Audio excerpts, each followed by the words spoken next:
16 में भी हम लोग निकल करेंगे। सिचुएशन अभी हमारे फेवर में नहीं है, लेकिन हमारे जितने भाई हैं और जितने परिवार देख रहे हैं, आप लोग निराश ना हो। हम लोग पहले भी कोर्ट से लड़के नौकरी लिए थे और फिर कोर्ट से लड़के वापसी करेंगे। आज प्रोजेक्ट भवन के सामने आप जरूर वापसी करेंगे। रोना नहीं माँ, रोना नहीं पापा, मैं फिर जीतूंगा। माननीय न्यायालय से मैं जीतूंगा। आप लोग रोइएगा नहीं माँ।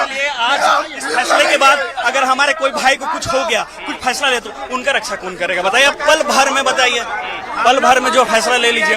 जांच हो ना, हमें जांच से कोई दिक्कत। जांच के खिलाफ में नहीं बोला है। हम हमेशा चाहते हैं कि जांच हो, जो गलत तरीके से आए वो बाहर हो। हम कभी इसके खिलाफ नहीं थे। सरकार जांच क्यों नहीं करवा रही? सरकार जांच सोच रही है कि हम फंसाएंगे। सरकार जांच क्यों नहीं करवा रही है? सरकार जांच करवाए। एक मिनट, हम 1 to 1 जितने बच्चे हैं, हम सब टेस्ट से गुजरने के तैयार हैं, हर जांच से गुजरने के तैयार है। सरकार जांच क्यों नहीं करवा रही है? बिना जांच रात के अंधेरे में एक काला नियम क्यों निकाला?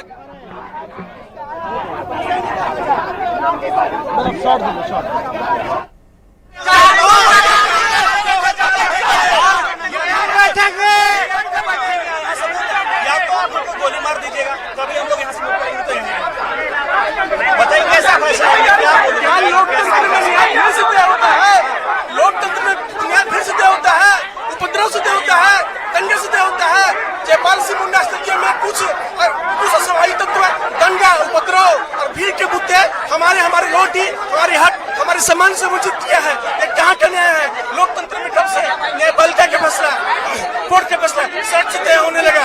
हम किसी भी तरह के CBI, ED कभी गलती आप लोग सिर्फ एक पक्ष को दिखाना है। सारे बात में एक पक्ष को दिखाना है।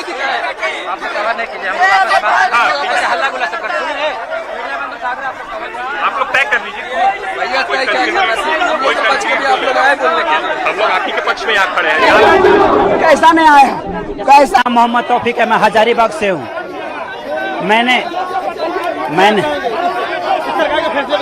इस सरकार के फैसले टोटली अन्यायपूर्ण है। मैं बताना चाहता हूँ कि मैं आज तक लगभग 10 से 11 एग्जामिनेशंस निकालना हूँ। झारखंड की बात की जाए, पंचायत सचिव, IRB, जो अभी सिज्जल में वैकेंसी आई थी, इसमें बहाली में ASO के पोस्ट पर कार्यरत था। लेकिन इससे पहले मैंने SSC सिज्जल निकाला, भुवनेश्वर AG ऑफिस में AAO के रूप में लेवल 8 में कार्यरत था, लेकिन वहां से रेजिग्नेशन देकर यहाँ ज्वाइनिंग करने के लिए आया। को और माननीय मुख्यमंत्री हेमंत सोरेन जी को हम तहे दिल से धन्यवाद देते हैं, आभार व्यक्त करते हैं कि छात्र का मुद्दा को गंभीरता से लेते हुए हमारे मांगों को पूरी किया है। और सबसे बड़ी बात, जांच भी बहुत बारीकी से करते हुए एक एक भ्रष्ट व्यक्ति को दबोचने का काम कर रहे हैं, पकड़ने का काम कर रहे हैं। सरगना के गिरोह के जो असली मगरमच्छ है, वहाँ तक पहुँचने का बहुत ज़्यादा प्रयास कर रहे हैं। और इस भ्रष्ट सिस्टम को जड़ तक ख़त्म करने के लिए हम लोग छात्र और इस जांच को सपोर्ट करेंगे। और अभी रिफॉर्म का जो अभी प्रोसेस है, हम लोग उसके लिए अपना संघर्ष को जारी रखेंगे। अब जैसे 20 तारीख को जो कार्यक्रम था वो सब देखिए, अगर हमारा 20 तारीख का कार्यक्रम हो या आगे का कार्यक्रम हो या इससे पहले का कार्यक्रम हो, हम लोग अपना डिमांड और मुद्दा को लेकर के आए थे। अगर हमारा मुद्दा ही पूरी हो जाएगी, हमारी डिमांड पूरी हो जाएगी, तो आगे का जितने भी कार्यक्रम है, हम लोग आगे का कार्यक्रम क्यों करेंगे? तो कितना संतुष्ट है अभी तक? अभी हम ऑफिशियल नोटिस का इंतजार में हैं। हम क्या करें कि हम CBI जांच, CID जांच रद्द बहुत देखा है अपना जीवन में। मेरा कहना है कि हमको ऐसा सिस्टम चाहिए जिसमें सरकार हमको गारंटी दे कि फ्यूचर में कभी और दोबारा पेपर लीक ना हो, धांधली ना हो। ऐसा सिस्टम का गारंटी चाहिए। आप देख रहे हैं कि यही CGL को हम 29 जनवरी 2024 को भी रद्द कराए थे। इससे पहले कई एग्जाम पर CBI CID जांच कराए, लेकिन इसमें कुछ स्टूडेंट को सिर्फ एक अवसर मिलता है, उसका भी समय वापस नहीं आता है। लेकिन मेरा इच्छा है, जो अभी पहला दूसरा क्लास में है, जो अभी 7वां 8वां मैट्रिक इंटर में जो है, वो जो आने वाले समय पे प्रतियोगी परीक्षा का फेस करेंगे, वो कुर्बानी उनको ये कुर्बानी न देना पड़े जो हम लोग को देना पड़ रहा है। मैं नहीं चाहता हूँ कि दूसरा किसी और माँ का बेटा इस तरह का कुर्बानी दे, ये लड़ाई अंतिम हो, मेरा ये इच्छा है। तो आप इसके लिए हम सरकार को सहयोग करेंगे और सरकार इसी तरीके से सपोर्ट करते रहे। निश्चित तौर पर एक ऐसा रिफॉर्म सिस्टम लेकर के आएंगे जो जुगों जुग तक आने वाला पीढ़ी दर पीढ़ी तक पेपर लीक और धांधली कभी नहीं होगा। कितने वर्षों की उपलब्धि आप मानते हैं? देखिए, अभी हम उपलब्धि हम कहेंगे कि जो एक भ्रष्ट सिस्टम को तोड़ने का में कामयाब हुए हैं, लेकिन आने वाला पीढ़ी का एक सुचारू रूप से चलने के लिए, एक न्यायिक रास्ता के लिए अभी भी हम लोग का संघर्ष और करने की आवश्यकता है।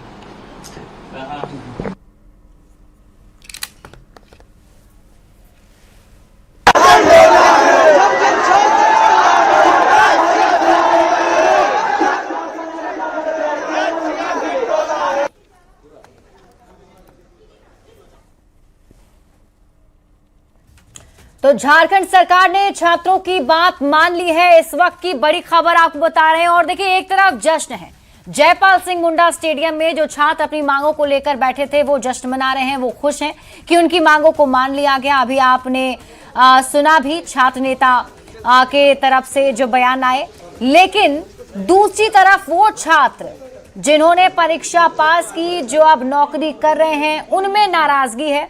उनकी तरफ से कहा जा रहा है कि जांच करवाई जाए, 1 to 1 जांच हो, उन लोगों की जांच हो और जांच में जो फर्जी तरीके से आया है उसे हटाया जाए, लेकिन जो जेन्युइन है, जो सही तरीके से जिसने एग्जाम पास किया है, उसको नौकरी मिली है, उसे इसकी नौकरी बरकरार रहनी चाहिए। तो अब ये दो खेमा जो है वो बट गया है। तो अब तक की सभी परीक्षा की जांच की बात भी कही जा रही है। और न्यूज 18 संवाददाता निरंजन अधिक जानकारी के साथ हमारे साथ लाइव जुड़े हुए हैं। निरंजन, सबसे पहले तो ये बताइए कि आज की इस बैठक में छात्रों की सभी मांगों को मान लिया गया, मुख्यमंत्री ने क्या कहा?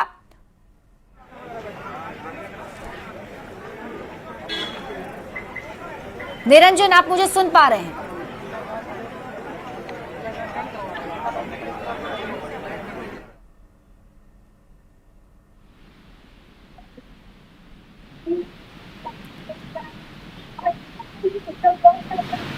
तो न्यूज 18 संवाददाता निरंजन से हम जुड़ने की कोशिश करेंगे, शायद उन तक मेरी आवाज नहीं पहुंच रही है।